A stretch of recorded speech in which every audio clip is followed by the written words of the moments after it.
Hello friends, welcome to our Real Reddit Stories channel. Today's story comes from Ghost Stories. Our first story comes from 9 Breakerack. Don't mess with antiques. Back in 2000 I was 13, living in the Midlands of England in a small town between the cities of Coventry and Leicester. While out with 2 other friends, one my age, the other 2 years older, we decided to explore the younger friend's great-uncle's house. My friend used to boast about how old the house was and the fact that this great-uncle had kept a lot of keepsakes from his past and other antiques. We all rode our bikes over to the house and explored the garden first. There was little here: an old gnarly tree, overgrown grass and weeds with an unkempt greenhouse. We decided to go in. It was known that Jim, the owner, was out for the day, and so we poked around inside. There was indeed a lot of old items and antiques. None of us are well off, so the house was small and nothing incredibly valuable inside, just things of personal worth to Jim. We decided to look upstairs. This is when it got real. We found ourselves in the bedroom and were looking through an old bedside table with dresser and mirror. Curious, we opened one of its drawers and looked at an old pocket knife. This was left on the top of the dresser. My younger friend then opened a picture. It looked like a big locket with no chain. He opened it up and placed it on the dresser top in front of the mirror. I'll never forget the picture, hand-painted and very well done. It was of a woman, 30 to 40 years old, wearing a low-cut and fancy white dress. Around her neck a big silver necklace with a turquoise jewel at the center. Her eyes seemed to follow us, seemed to know we were there, her expression unapproved, unmoving. We were starting to freak out at this, just as the 3 of us had agreed that the picture was odd and it was time to pack up and stop exploring.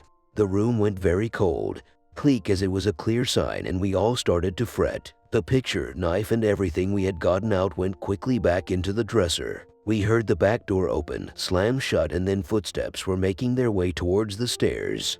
Jim, my friend who was related to the homeowner, shouted. No reply. Again he shouted with no reply. We were all on the landing at this point, looking down the stairs towards the lower rooms. We could still hear the footsteps, close now, really close. Then the footsteps were on the stairs, which we could all plainly see. I must clarify, these footsteps were clear and loud. It was definitely not a neighbor or similar noise. Something was coming up the stair, right in front of us, but there was nothing to be seen. I don't know how, but I knew there was something on the stairs, even if none of us could see it. At this point we all panicked. We ran towards the back door out of the house. We had to run through this invisible thing in order to get downstairs and out of the house. I should have jumped over the stairs banister, as the footsteps were at the landing. Just at the point when we would have touched whatever it was, I and the 2 others were frozen in place. We were running at full pace and had a lot of momentum between us, but we were frozen in place. We just stopped dead, like someone had hit pause on a remote. Impossible as this was, I remember straining against whatever was holding me, trying with all my strength to carry on running, but I could not move a finger. It must have lasted no more than 3 seconds, but it felt much longer. Then, just as suddenly as it had begun, we all started moving again. Because we were all fighting whatever was holding us, we all landed in a heap at the top of the stair. I pushed my way up and ran outside with the 2 friends. We biked to a nearby park and tried to make sense of what had just happened. I have never had such a frantic conversation, but safe to say no one could rationalize what had happened. Needless to say, we didn't go back to Uncle Jim's. Our next story comes from O.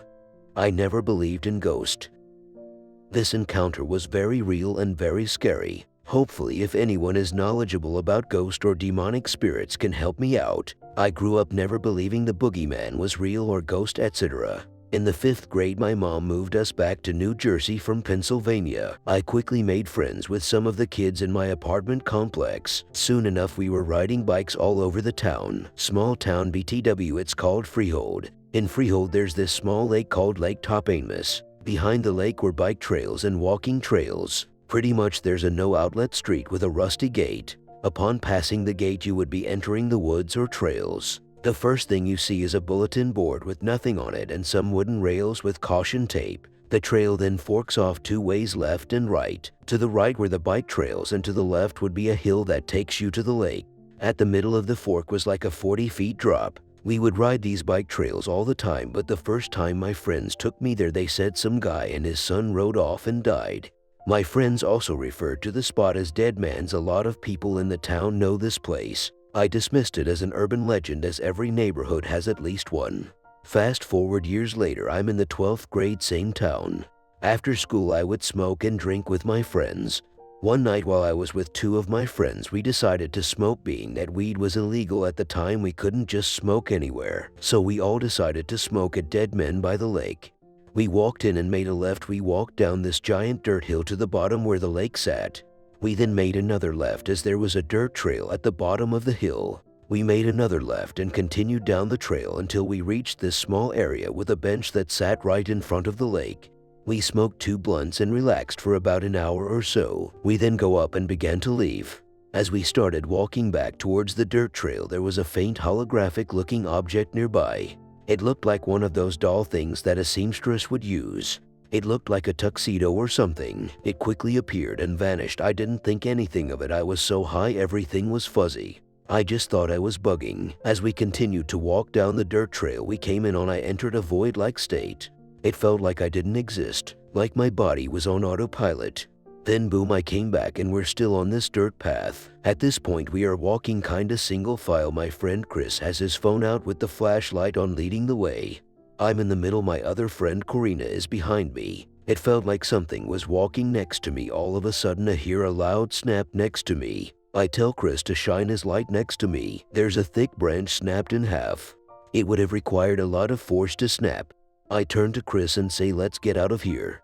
We continue walking. Keep in mind it's 11 p.m. As we reach the part of the dirt path where we would walk up the hill, I see something further in the woods at the top of the hill. At first I thought it was a deer. How fast it was moving and how far away it was. It quickly got close enough to the point where it was easily visible. It was as bright as an LED light. This thing began gliding down the hill, completely defying physics. It stopped on the trail we were on, starting back at us. It grew super bright and vanished. At this point we were all in a state of shock. Corina in the back of the line asked what was going on. Chris and I remained silent. We all continued walking up the dirt path.